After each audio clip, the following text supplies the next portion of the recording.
Graças a Deus, irmãos. Estou acostumado a pegar o microfone, que eu esqueci que a irmã Débora tinha botado o microfone aqui. Vamos abrir a palavra do Senhor em 2 Timóteo. 2 Timóteo, capítulo de número 3. Segunda carta de Paulo a Timóteo,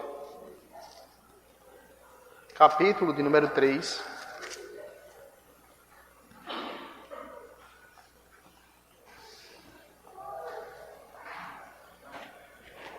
Versículo de número 14 ao versículo de número 17. Nós iniciamos uma série de sermões nos 10 mandamentos, mas a gente vai dar uma breve pausa.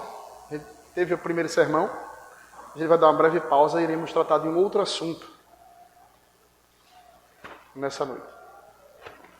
1 Timóteo, capítulo de número 2. Eu disse 1 Timóteo? 2 Timóteo, capítulo de número 3, o verso 14 ao 17. 2 Timóteo, capítulo 3, verso 14 ao 17. Diz assim: Tu, porém, permanece naquilo que aprendeste e de que foste inteirado, sabendo de quem o aprendeste, e que desde a infância sabe as sagradas letras que podem tornar-te sábio para a salvação pela fé em Cristo Jesus. Toda a Escritura é inspirada por Deus e útil para o ensino, para a repreensão, para a correção, para a educação na justiça, a fim de que o homem de Deus seja perfeito e perfeitamente habilitado para toda boa obra. Vamos orar ao Senhor. Muito obrigado, ó Pai, pela Tua santa palavra. Muito obrigado, Senhor, porque séculos atrás Tu levantaste homens que puderam, pela iluminação do Teu Espírito, compreender a situação que a igreja naquela época estava vivendo, uma situação de trevas. E esses homens foram investidos pelo Teu poder para pregar o que a Tua palavra tinha deixado de ser pregado em grande parte naquela época, ó Pai. Pregar as verdades da Tua palavra, ensinar de onde provém a fonte de autoridade última, que é das Tuas Sagradas Escrituras. Que possamos nessa noite, Senhor, sairmos daqui convictos de que a Tua palavra é a nossa regra de fé e prática, ó Pai. Que saiamos daqui, ó Deus, certos de que não há outra autoridade que possa concorrer à autoridade da Tua Santa Palavra, Senhor. Que Teu Espírito Santo nos guie na anunciação da Tua Santa Palavra. É assim que nós te oramos, em nome de Jesus. Amém. Em comemoração à Reforma Protestante, iremos abordar um tema que foi muito caro aos reformadores. A Reforma Protestante ficou conhecida nos nossos dias com 5 lemas que foi atribuída ao período da Reforma, mas que só foi posteriormente denominado como tal.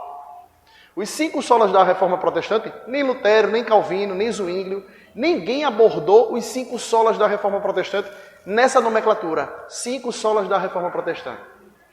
Posteriormente, os estudiosos conceberam, resumiram os ensinamentos dos reformadores nesses 5 solas, que é somente a Escritura, somente a Deus glória, somente Cristo, somente a fé e somente a graça.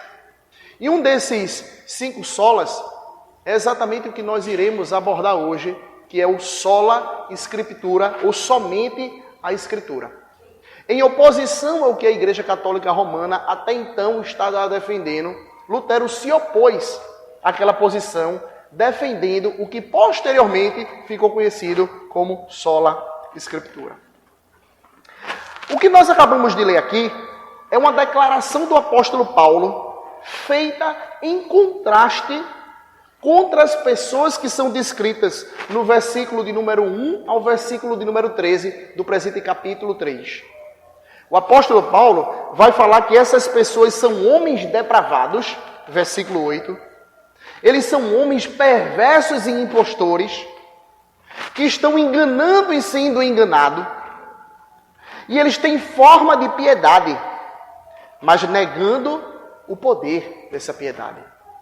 Depois de Paulo descrever esses homens, ele vem então falar do texto que nós acabamos de ler, que Timóteo deveria permanecer na fonte inspirada da palavra de Deus, que ela é toda inspirada, útil para o ensino, para a correção, para a repreensão, para a educação na justiça, a fim de que o homem de Deus seja completamente habilitado para toda boa obra. O que nós queremos dizer com somente a Escritura? Ou melhor, o que nós não queremos dizer com somente a Escritura? Muitas vezes as pessoas nas igrejas, confundem o sola Escritura ou somente a Escritura com alguns erros. Que neguemos a importância dos mestres e dos pastores na igreja do Senhor. Sola Escritura ou somente a Escritura, muitas vezes as pessoas dizem, a gente não precisa de pastor, a gente não precisa de mestre, a gente só precisa da Bíblia e nada mais. Nem os reformadores defenderam isso, e nem a própria Bíblia, o mais importante, defendeu esse tipo de ideia, de que nós não precisamos de nada, nenhum mestre, nem de ninguém, somente a Bíblia. O somente a Escritura não significa isso, que nós não necessitamos de outras pessoas para nos ajudar a compreender a palavra de Deus. Segundo lugar, que neguemos a ação inspirada do Espírito Santo para a instrução dos santos ao longo da história da igreja. Em outras palavras, ainda que nós não tomemos a história da igreja, os irmãos que nos antecederam na fé, como a autoridade máxima para dizer o que é certo e o que é errado, o que nós devemos crer e o que nós não devemos crer, isso não significa dizer que nós não somos beneficiados com esses irmãos que nos antecederam. Grande parte do que a gente defende hoje, com tanta convicção, que a gente acha que provém da nossa leitura da palavra de Deus, foi de alguma forma influenciado por esses homens que nos esclareceram a respeito de certos significados do que a Bíblia nos ensina. Terceiro lugar, que haja verdade em outras áreas de conhecimento. Nós não negamos isso. Nós não dizemos que só a Bíblia contém todas as verdades de Deus e que em outras áreas do conhecimento fora da Bíblia não existe verdade alguma. Com somente a Escritura, nós não estamos afirmando isso.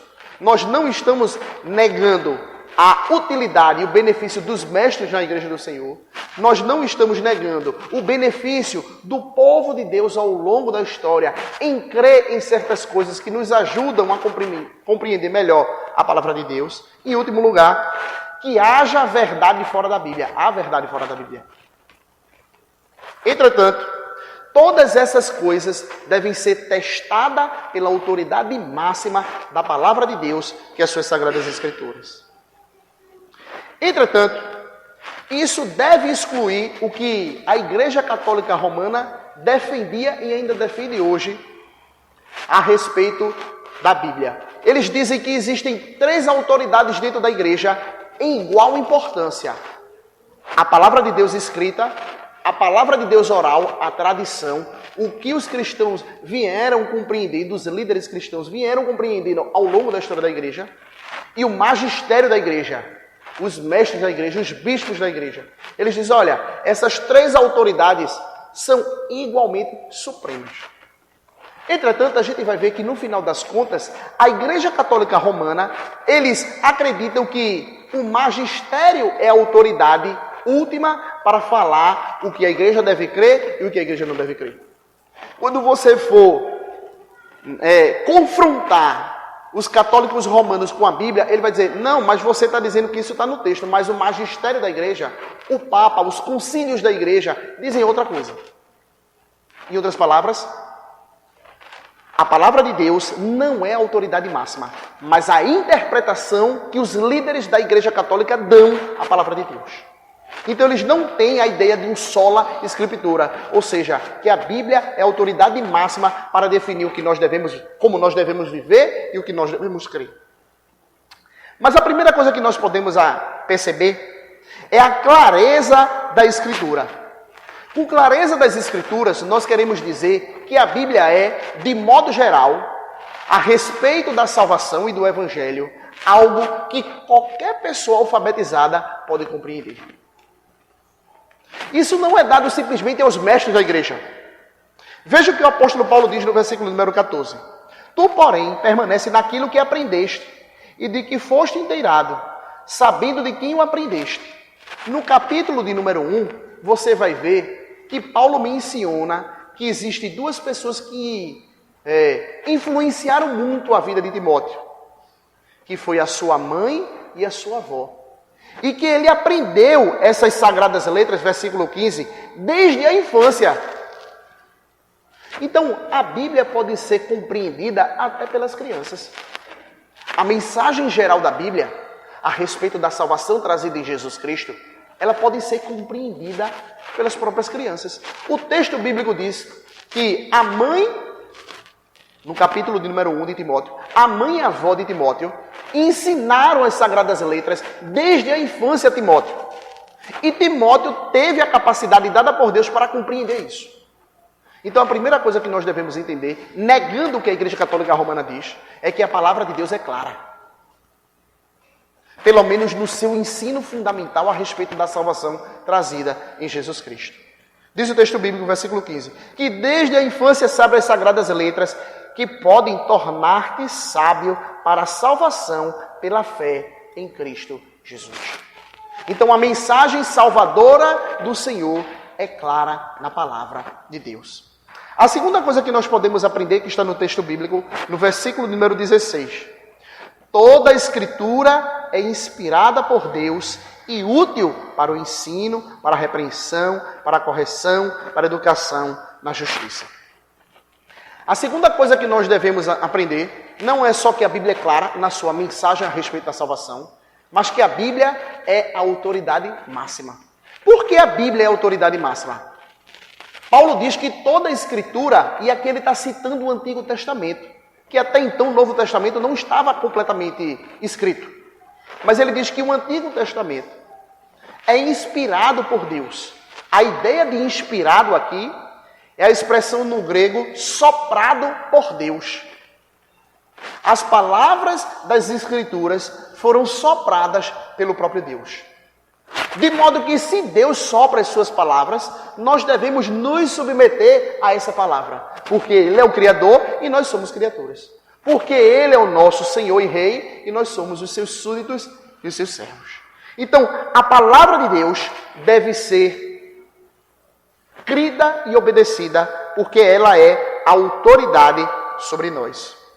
É interessante que muitas vezes a gente vê em algumas Bíblias as falas de Jesus em vermelho, em azul. Não sei se sua Bíblia tem isso. Eu não estou pedindo para você jogar sua Bíblia fora. Mas muitas vezes isso confunde o povo de Deus. Porque parece que as palavras de Jesus têm algum tipo de importância maior do que o restante que está sendo dito. Eu estou lá lendo tudo em preto. De repente eu vejo um negócio vermelho e digo, oxê, é muito importante aqui, está em vermelho. Olha, é diferente, tudo preto aqui está em azul. Em que pese isso não seja intrinsecamente errado, pode confundir o povo de Deus. Como se as palavras de Jesus fossem mais importantes do que as outras coisas que não estão em vermelho e em azul, ou seja lá, a outra cor que tem diferente. Toda a Escritura, diz o texto bíblico, é inspirada por Deus. Toda a palavra de Deus é soprada pelo próprio Deus. Muitas vezes, quando a gente discute a respeito do casamento, ou do denominado casamento entre pessoas do mesmo sexo, muitos hoje vão defender que, na verdade, Jesus nunca falou sobre isso. Quem falou foi Paulo. E o que é que foi Paulo? E Paulo é menor, quando fala inspirado por Deus, do que Jesus? Claro que não. Porque Paulo, quando fala inspirado por Deus, ele fala a respeito da palavra de Deus, tanto quanto o próprio Jesus, que era a própria palavra de Deus. Se Paulo está falando em nome de Deus, guiado pelo Espírito Santo, inspirado pelo Espírito Santo, a sua palavra tem tão autoridade quanto as palavras de Jesus. As palavras de Jesus, nesse sentido, não têm mais autoridade do que a palavra de Paulo. Porque as duas procedem da mesma fonte, que é o próprio Deus. Então nós não podemos simplesmente fazer da Bíblia uma concha de retalhos.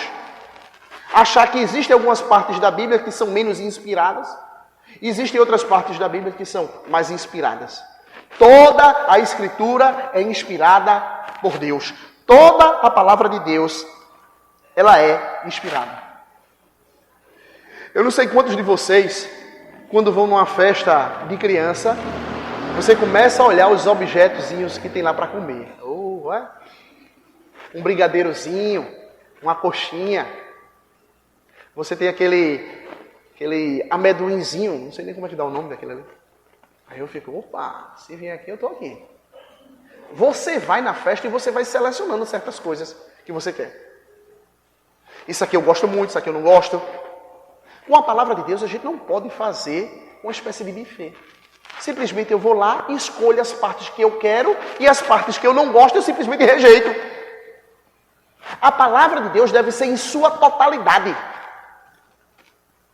Aquilo que nós devemos crer e obedecer. Eu não posso simplesmente selecionar certas partes da palavra de Deus porque aquilo ali me incomoda.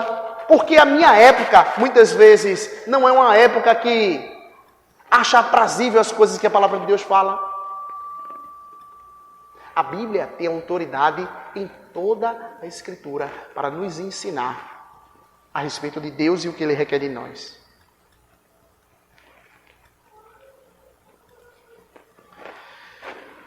Existe um dito popular que fala: manda quem pode, obedece quem tem juízo. Deus manda porque Ele pode. E nós, como pessoas ajuizadas, despertadas pelo Espírito Santo, devemos obedecer à autoridade da palavra de Deus. O pecado fundamental de Eva e Adão foi o pecado por autonomia. O que é a ideia do pecado de Adão e Eva, se não a ideia de dizer: eu não preciso do conhecimento de Deus, eu não preciso das palavras de Deus para viver a minha vida, eu quero viver a minha vida do jeito que eu quero. Não é isso que Adão e Eva faz? Deus disse: de toda árvore do jardim comerás livremente, mas da árvore do conhecimento do bem e do mal não comerás, porque no dia que dela comeres, certamente morrerás. Aí vem Satanás no capítulo 3 e diz: ah, não é bem assim. Ele não quer que vocês sejam conhecedores do bem e do mal. Ou seja, Satanás está sugestionando de que você pode ter um certo tipo de conhecimento a parte da revelação da palavra do próprio Deus. O pecado do ser humano é fundamentalmente deixar de se submeter às palavras de Deus para se submeter a outras palavras. É tentar buscar uma autonomia de Deus. É tentar ser independente do próprio Deus e das palavras do próprio Deus. E a queda se dá exatamente aí. Todas as vezes que nós negamos a autoridade da palavra de Deus para buscarmos em outras fontes a autoridade máxima para as nossas vidas. Veja, a autoridade máxima para as nossas vidas, nós caímos no pecado de Adão e Eva. Existem outras autoridades instituídas por Deus, mas todas essas autoridades devem passar pelo crivo da autoridade máxima da palavra de Deus. Porque só a palavra de Deus é identificada como inspirada, soprada pelo próprio Deus. De modo que todas as áreas do conhecimento humano devem ser julgadas pelas Sagradas Escrituras. Muitas vezes as pessoas hoje defendem uma espécie de neutralidade. Pense na ideia de um Estado laico. A ideia de um Estado laico é: nós não temos religião nenhuma. Certo, você não tem religião nenhuma e você tem o quê? Um vácuo. As pessoas acham que não ter um Estado onde a religião, existe uma religião oficial para o Estado, significa neutralidade. Não é. Se você não crê em Deus, ou seu Estado oficialmente não crê na palavra de Deus, ele crê em alguma outra coisa. Não existe neutralidade. Tirar Deus, por exemplo, do debate político, não significa dizer que você não tenha nenhuma crença. Você tem crença. Você tem crença em rebeldia contra Deus. Em outras palavras, o que eu estou dizendo é: não existe neutralidade. Ah, eu tiro Deus, logo eu sou neutro. Não. Se você tira Deus, você vai crer em outra coisa que é contrário ao próprio Deus. Não existe um Estado laico. Não existe a ideia de um Estado laico como é visto hoje. Um Estado onde não tem crença alguma. Isso é loucura. Por isso nós devemos sempre, em todas as áreas da nossa vida, submeter a nossa mente, a nossa forma de pensar à autoridade da palavra de Deus. Nós não devemos subjugar a palavra de Deus a ideologias políticas. Irmãos, como foi vergonhoso a última eleição.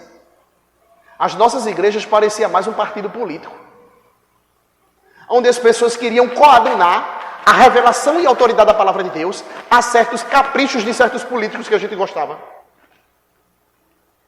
Então, ser crente significava você votar em determinado político. Você não poderia nem sequer não votar em ninguém. Porque está lá em Apocalipse. Não seja nem morno, não seja nem frio, nem quente. Se você for morno, você vai ser vomitado. Então, vote em Lula e Bolsonaro. Para que tem a ver? Mas no afã da gente tentar defender a nossa ideologia política, nós submetemos a autoridade da palavra de Deus a uma autoridade ideológica. Todas as visões políticas devem ser examinadas à luz da palavra de Deus. O que é proveitoso à luz da palavra de Deus, a gente retém. O que não é proveitoso, a gente exclui. Seja de direita, seja de esquerda, seja de centro, seja lá o nome que você der.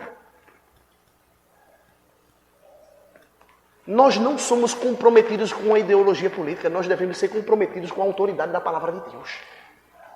De modo que nós possamos criticar aqueles políticos que a gente votou e possamos elogiar aqueles políticos que a gente não votou, se tiver de acordo com a palavra de Deus. Mas muitas vezes, a igreja do Senhor submeteu a autoridade da palavra de Deus e encaixou dentro de ideologias políticas.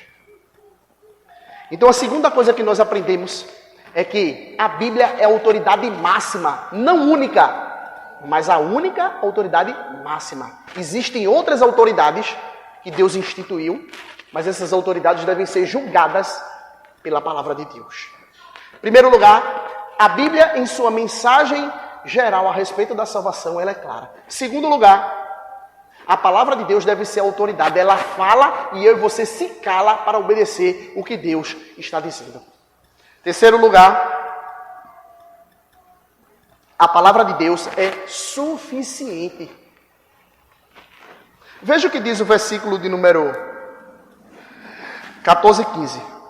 Tu, porém, permanece naquilo que aprendeste e de que foste inteirado, sabendo de que o aprendeste, e que desde a infância sabes as sagradas letras que podem tornar-te sábio para a salvação pela fé em Cristo Jesus.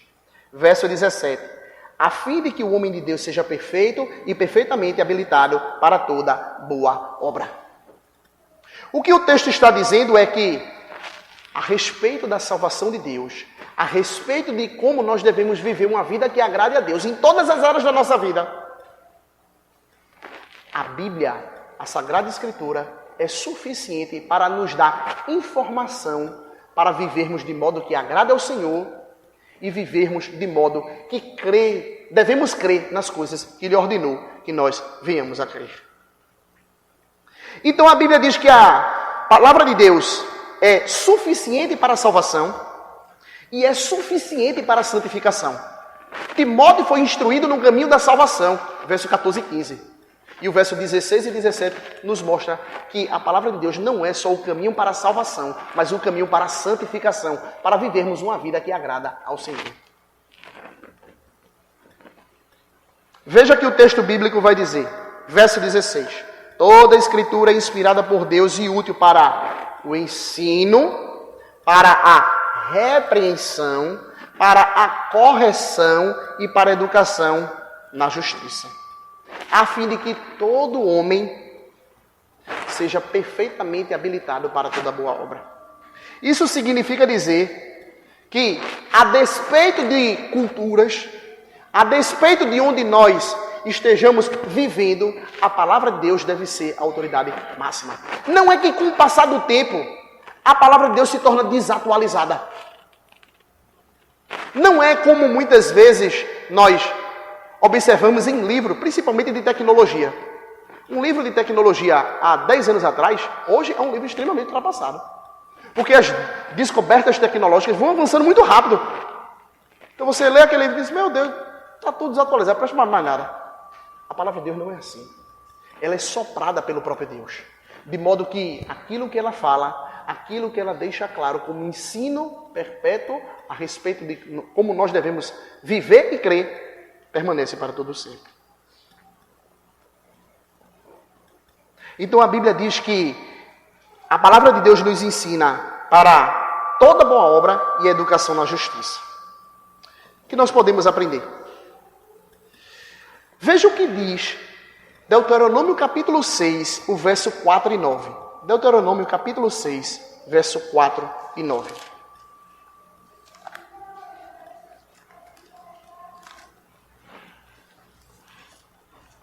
O texto bíblico diz assim. Deuteronômio capítulo 6, verso 4 e 9. Ouve, ó Israel, o Senhor nosso Deus é o único Senhor. Amarás, pois, o Senhor teu Deus de todo o teu coração, de toda a tua alma e de toda a tua força.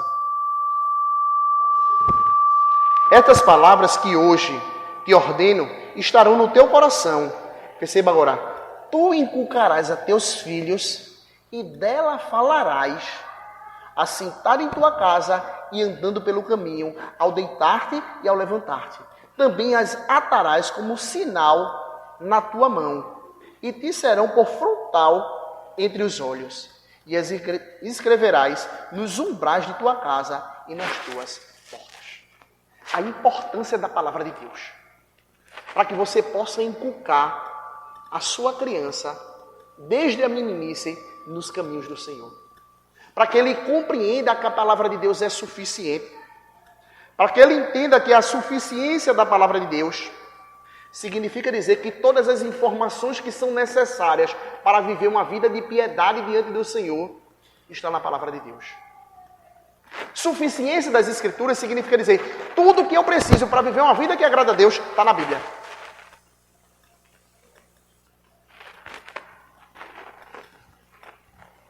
Isso não significa dizer que você, com essas informações, você não tenha outras informações extra-bíblicas. Mas o que é necessário para eu viver uma vida que agrade a Deus, tudo está na palavra de Deus.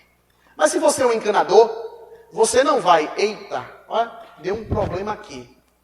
Um dia desse, um cano lá da máquina quebrou. O negócio era simples. Mas, meu amigo, eu passei quase 2 horas. E eu mexia para o lado de cá, puxava para lá, e já começando a suar, parecia uma panela de pressão. Mas eu disse, eu como pastor, eu sei o que é que eu vou fazer agora, eu vou resolver isso agora. Abri a Bíblia e disse, eu vou ver o que é que tem aqui a respeito e como eu consertar esse problema da máquina. Claro que não. Quando a gente fala que a Bíblia é suficiente, é que ela tem todas as informações necessárias para vivermos uma vida que agrada a Deus, como encanador, como pedreiro, como motorista, como professor. A Bíblia não vai dizer que quanto é a conta tanto vezes tanto, mas a Bíblia vai dizer, você como professor, para você viver uma vida que me agrade, tudo está aqui. Tudo que está aqui, para você viver uma vida como me agrade, como encanador, está aqui. Ele não vai dar informação sobre todas as formas de técnicas na sua área específica. Mas ele vai dizer, olha, tudo que você precisa para ser um encanador que me agrade, está na palavra de Deus. Para ser um motorista que me agrade, está na palavra de Deus. Para ser um comerciante que me agrade, está na palavra de Deus. Isso é o que significa a suficiência das Escrituras. Tudo que eu e você precisamos para viver uma vida que agrade ao Senhor está contido nas Sagradas Escrituras.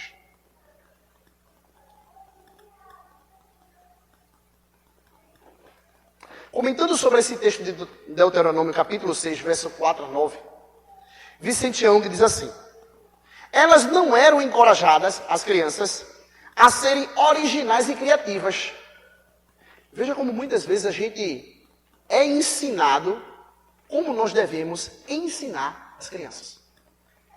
Elas não eram encorajadas, as crianças de Israel, a serem originais e criativas, a produzirem suas próprias respostas às questões espirituais, ou a explorar as várias opções oferecidas pelas nações pagãs ao redor delas. Pelo contrário, elas eram ensinadas sobre o que crer, como se comportar e o que evitar e se opor. Elas não eram ensinadas a pensarem por si próprias. Filho, pense por si mesmo. Como pai, você tem que trazer a revelação da palavra de Deus escrita à vida dos seus filhos. Como se a criança pecadora pudesse responder às questões últimas à parte da revelação de Deus. Ou como se elas pudessem ditar a Deus como Deus deveria ser adorado. Não! Elas eram ensinadas a pensar o que Deus lhe dizia para pensar. Em nossas escolas hoje, um método de educação é um método onde as pessoas pressupõem que a própria criança possa construir a sua realidade. Um professor não é aquela pessoa que vem e ensina verdades ao aluno. Um professor é um mero facilitador, onde você está lá simplesmente para cooperar na construção que a própria criança cria a respeito de sua realidade. Afinal de contas, os professores não podem ser malvados, querer moldar as crianças a uma visão de mundo que elas mesmas não produziram. A palavra de Deus não diz isso. A palavra de Deus diz que as crianças devem crescer debaixo da realidade da palavra de Deus. A gente não pode deixar as crianças construir a sua própria realidade. A Bíblia nunca disse isso. Como é que você deixa um pecador construir a sua própria realidade? Se nem Adão, antes de pecar, foi deixado a sua própria sorte para criar a sua realidade. Adão, diz o texto bíblico, que Deus na viração do dia vinha conversar com Adão. Deus passava instrução a Adão, mesmo antes de Adão pecar. Como ele deveria viver? Imagine nós, pecadores. Deixaríamos as nossas crianças a própria sorte para que eles construam a sua... Ô filho, eu respeito a sua opinião, filho. Viva assim mesmo, filho. Você acha que é assim, filho? Então tá bom, filho. Como servos da palavra de Deus, nós devemos instruir os nossos filhos no caminho do Senhor. E o texto bíblico de Deuteronômio, capítulo número 6, nos diz que a responsabilidade primária, parece óbvio, mas muitas vezes isso não é óbvio. A responsabilidade primária da instrução dos filhos estão com os próprios pais. São os pais que devem ensinar os seus filhos primordialmente nos caminhos do Senhor, sobre a realidade da vida, sobre como eles devem crescer e viver de modo que agrade a Deus. Quantos pais deixam de ensinar os seus filhos nos caminhos do Senhor, esperando que chegue domingo para que os professores da escola dominical ensinem os seus filhos no caminho do Senhor? O texto bíblico deixa claro, são os pais. Vocês devem comparar nos seus filhos o vir à escola dominical, o aprender em outros lugares a respeito da palavra de Deus. Deve ser um complemento à responsabilidade primária que os pais devem ter na instrução dos seus filhos.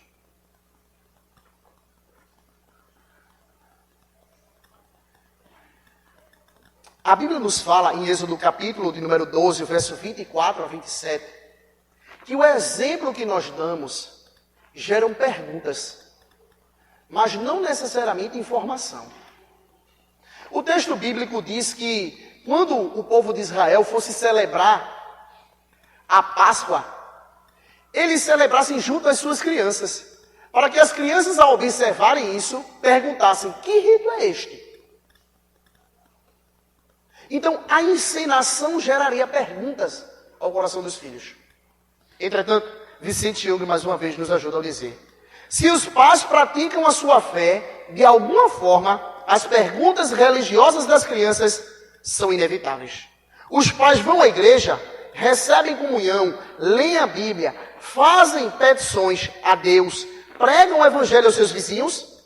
Se eles fazem qualquer uma dessas coisas, então as crianças irão lhes fazer perguntas sobre isso. Elas dirão: que lugar é esse? Por que vamos à igreja? O que você está lendo? Eu posso ler? Com que você conversa quando abaixa a sua cabeça assim e fecha os olhos? E quem é esse Jesus sobre quem você está falando com titio Bill? O nosso exemplo vai despertar perguntas a respeito da nossa fé às nossas crianças. Mas nunca ache que os nossos exemplos serão suficientes para trazer informação salvadora ao coração do seu filho e ao coração do meu filho. Você tem que falar a palavra de Deus e o seu exemplo deve gerar perguntas e bom testemunho de confirmação a essa palavra auto-autenticadora. Dizer que a Bíblia é o único meio ou um suficiente meio de nos informar a respeito de como nós devemos viver e como encontrar o caminho da salvação, significa dizer que nós não temos informação fora da palavra de Deus a respeito de como nós devemos ser salvos. A Bíblia diz em Romanos capítulo número 1 que os céus, eles falam do atributo de Deus, do seu eterno poder, de que é um Deus extraordinário, mas o céu e a criação não fala a respeito do caminho da salvação. Só a palavra escrita de Deus nos informa como nós alcançamos a salvação do Senhor.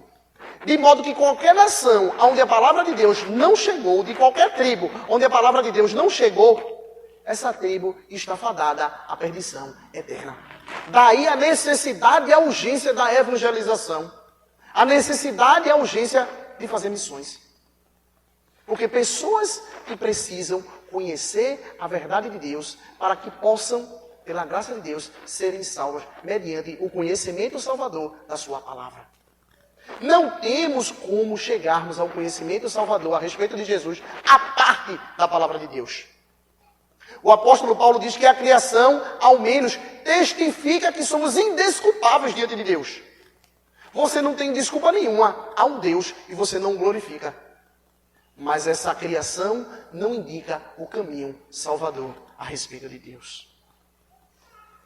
Ainda por fim, a respeito disso, muitas pessoas hoje têm defendido o que tem sido denominado de o sexto sola da Reforma Protestante. Ou pelo menos eles acham que é o sexto sola da Reforma Protestante. Só existem 5, mas eles acrescentaram um. E conheciam solos testemunho. O irmão acha que o testemunho é suficiente para a instrução e o viver a vida cristã. Então, o irmão começa a falar a respeito da sua fé, baseado apenas no seu testemunho. Deus fez isso comigo, Deus fez isso com aquilo. Não sabe ele que tudo que é feito com ele a respeito de Deus é uma interpretação que ele dá daquele evento. Você pode observar o mesmo evento e ter interpretações diferentes. Você pode observar um evento e dizer, eita, Deus está me dando uma varoa. O outro irmão pode dizer, na verdade, isso é seta do inimigo. Mas é o mesmo evento que está acontecendo. Um homem apareceu, uma mulher apareceu. Mas dependendo de como você observa e de quem é a sua autoridade máxima, quem é suficiente para lhe instruir, você vai ver de forma diferente as coisas que acontecem na sua vida. Uma pessoa que não tem como autoridade máxima e suficiente a palavra de Deus para aquilo que nós devemos crer e como nós devemos viver de modo que agrada a Deus, ele vai se basear em grande medida no seu próprio testemunho. As pessoas hoje estão mais preocupadas em contar o seu testemunho a outras pessoas, do que compartilhar o Evangelho de Jesus.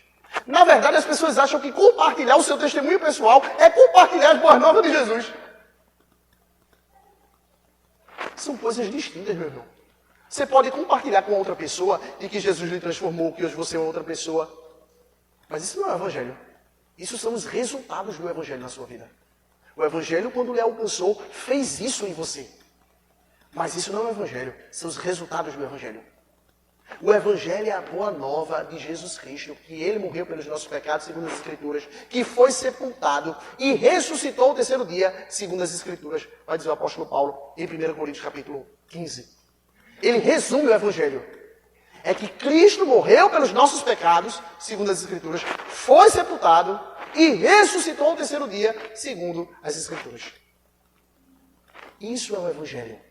Não confunda o seu testemunho como autoridade para que as pessoas venham a Jesus. Eu acho que eu já contei essa história aqui. Eu li num livro uma vez de pregação, e o cara estava numa livraria, e ele queria compartilhar de Jesus a uma pessoa que era um budista. E ele começou a compartilhar a respeito da sua experiência religiosa. Olha, Jesus mudou a minha vida. Hoje eu sou uma nova criatura. Hoje eu sou diferente, eu fazia isso, eu fazia aquilo outro. E ele começou a falar. Quando ele terminou de falar, ele disse, eu posso falar? O budista. Ele disse, pode. Buda também mudou minha vida. Buda mudou, eu era assim, eu era assado, eu era aquilo outro. Hoje eu sou uma nova criatura. E agora? Você de um lado tem um cara que está dando testemunho que foi transformado. O outro também está dando testemunho que foi transformado. O que eu estou querendo dizer é, qual é a autoridade máxima na sua vida? É o seu testemunho? Se for o seu testemunho é tão legítimo quanto o testemunho de outra pessoa. Você pode dizer, mas o seu testemunho é verdadeiro. O cara vai dizer, o teu também não.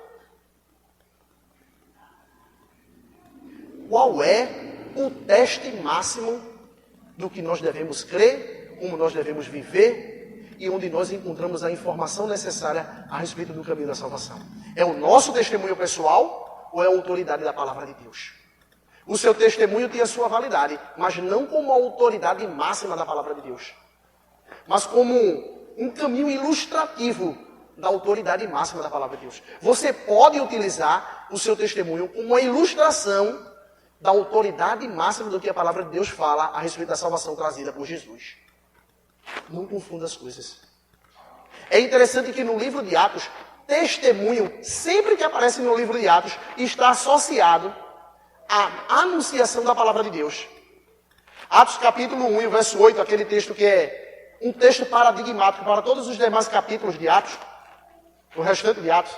O texto diz, vocês vão ser as minhas testemunhas, tanto em Jerusalém, na Judeia, em Samaria, até os confins da terra. A palavra ali para testemunho não é que os irmãos saíam falando da sua própria vida. Jesus mudou minha vida. Eu não estou dizendo que isso é importante, mas isso não é o que a Bíblia fala em Atos dos Apóstolos sobre testemunho. Testemunho ali tem a ver com testemunhar a respeito do que Jesus fez. Ele morreu pelos nossos pecados, ele foi sepultado e ele ressuscitou ao terceiro dia. Todas as vezes que a palavra testemunha aparece em Atos dos Apóstolos, está atrelada ao testemunho de Jesus e não ao nosso testemunho pessoal. O que mais importa para as nossas vidas é, no final das contas, o testemunho a respeito que a Bíblia dá sobre o próprio Jesus. Para finalizarmos, a Bíblia nos fala não só da sua clareza, não só da sua autoridade máxima, não só da sua suficiência, mas ela fala da sua utilidade. O texto bíblico diz que toda a escritura é inspirada por Deus e útil para o ensino, para a repreensão, para a correção, para a educação na justiça. A palavra para ensino aqui é a palavra que pode ser traduzida nas cartas pastorais como doutrina. O próprio Gordon Fee, comentando sobre isso, diz assim: isso é responsabilidade primária dos ministros. Não é que o povo de Deus não tenha que se submeter aos ensinos da palavra de Deus e tenha que aprender a palavra de Deus. Mas lembre-se, as cartas pastorais é Paulo escrevendo a um pastor da igreja. Ele aqui está escrevendo a Timóteo, que era um pastor em Éfeso, e você tem a carta pastoral de Tito, que Tito também era um pastor, e Paulo escreve certas instruções de como ele deve se comportar na igreja.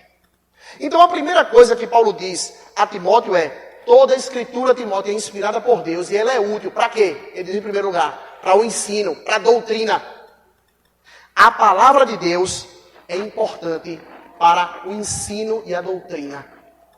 Hoje em dia, muitas igrejas têm simplesmente negligenciado o aprendizado da palavra de Deus.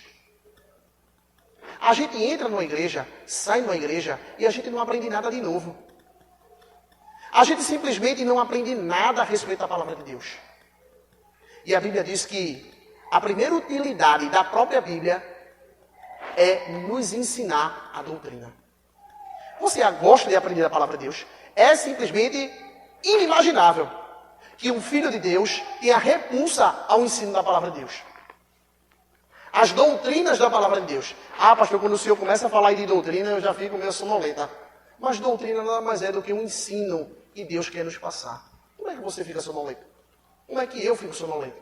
Como é que nós não queremos aprender do ensino da palavra de Deus? A palavra de Deus ela é útil para nos ensinar a doutrina. Isso significa dizer que nós não devemos acrescentar nada a essa palavra escrita. Vocês lembram mais uma vez de Adão e Eva?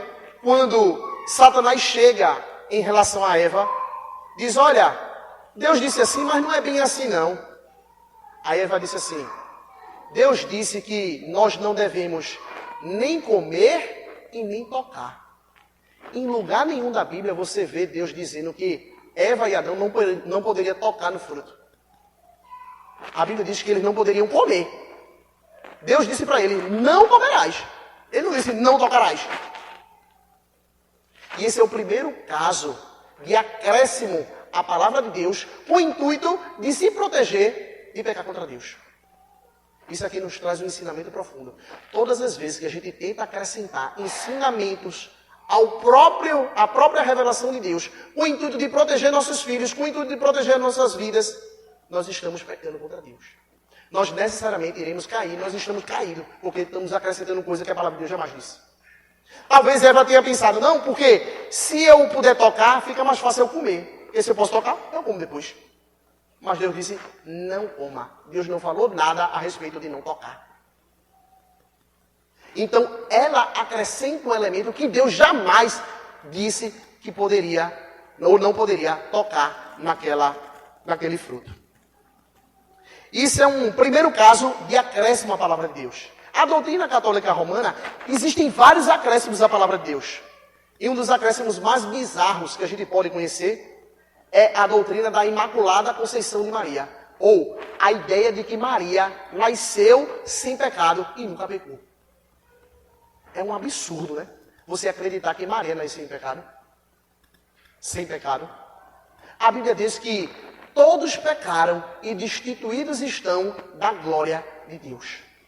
O único ser que é mencionado na Bíblia que não tem pecado nenhum é Jesus. E isso fica claro em várias partes da palavra de Deus. Hebreus vai dizer que ele não tinha pecado algum. Paulo vai dizer que ele não tinha pecado algum. Mas em lugar nenhum diz que Maria tinha pecado nenhum. Pelo contrário. Ela, quando está lá no hino de exultação, ela diz, ele é o meu Salvador. Ela tem um Salvador. Esse Salvador era Jesus. Mas a Igreja Católica Romana acrescentou um ensino que a Bíblia mesma não ensina. E muitas vezes a gente faz isso. A gente quer acrescentar certas coisas que a gente não vê na palavra de Deus. É muitas vezes as coisas que a gente gosta. Ah, eu não gosto que aquele irmão ande daquele jeito não. Então eu quero fazer disso um ensinamento do próprio Deus.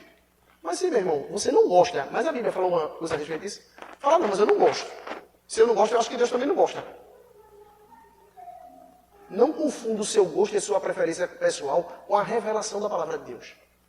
O seu gosto pessoal e sua preferência, fique para você. Não use a camisa que você quer, não use.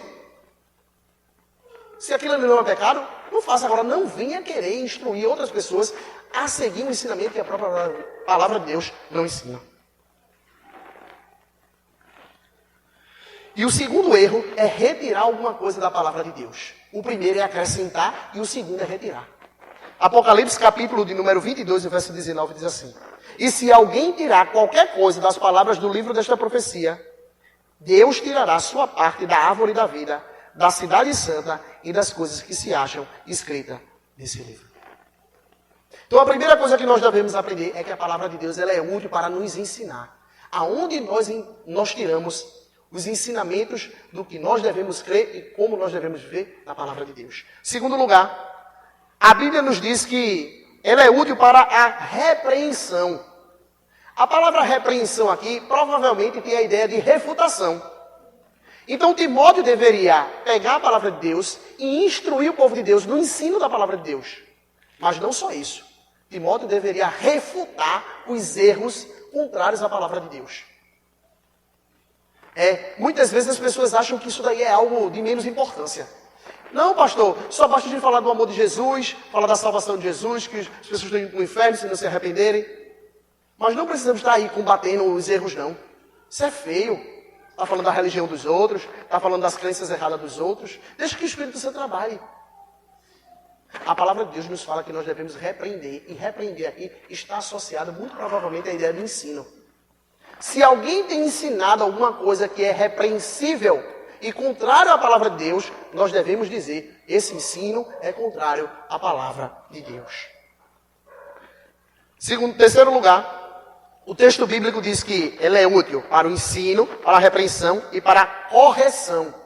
Essa expressão correção, muito provavelmente está ligada à questão moral. Uma pessoa que tem vivido uma vida de pecado, uma pessoa que tem vivido em adultério, uma pessoa que tem negligenciado o culto a Deus.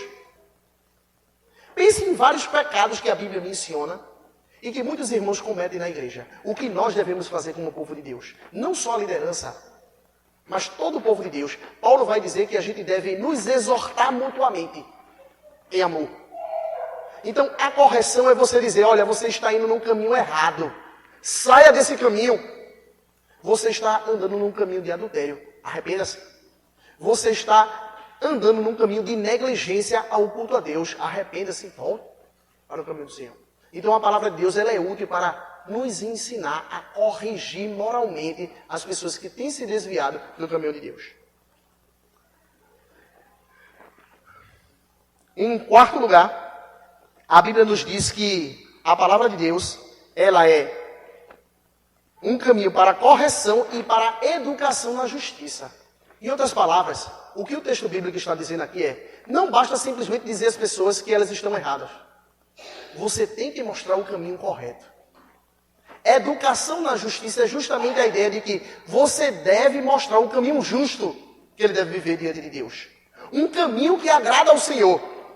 Não basta você simplesmente dizer à pessoa que ela está errada. Isso é necessário.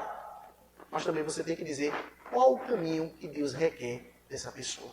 Então a palavra de Deus ela é útil para nos ensinar a doutrina, para repreender os falsos ensinos, para nos corrigir moralmente e para nos ensinar positivamente como nós devemos viver uma vida que agrada ao Senhor.